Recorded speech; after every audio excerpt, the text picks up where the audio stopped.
மகாபாரத போரை ஒரே நொடியில் முடிக்கக்கூடிய ஒரு வீரன் இருந்தான் என்பது உங்களுக்கு தெரியுமா?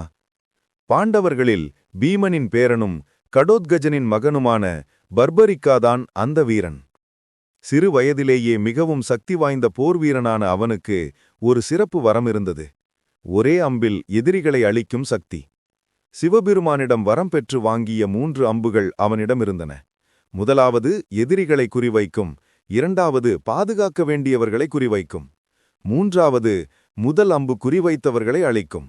இதனால் திரிபானதாரி என்ற மற்றொரு பெயரும் உண்டு. பர்பரிக்காவின் சக்தியை அறிந்த கிருஷ்ணர், யாருக்கு ஆதரவாக போரிடுவாய் என்று கேட்க, அதற்கு பர்பரிக்கா, பலவீனமானவர்கள் பக்கமே போரிடுவேன் என்றான். பர்பரிக்கா பாண்டவர்கள் பக்கம் போரிட்டால் கௌரவர்கள் ஒரு நொடியில் அழிவார்கள், கௌரவர்கள் பக்கம் போரிட்டால் பாண்டவர்கள் அழிவார்கள். இதனால் போர் நியாயமாக நடக்காது என்று கிருஷ்ணர் யோசித்தார். கிருஷ்ணர் பர்பரிக்காவிடம், போர்க்களத்தில் யாருடைய தலை சிறந்ததாக தோன்றுகிறதோ அதை எனக்கு கொடுப்பாயா என்று கேட்டார். பர்பரிக்கா யோசிக்காமல் தன் தலையை கொடுத்தான்.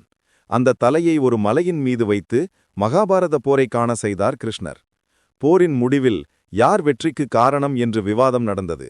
அப்போது பர்பரிக்காவின் தலை, கிருஷ்ணரே வெற்றிக்கு காரணம் என்று கூறியது.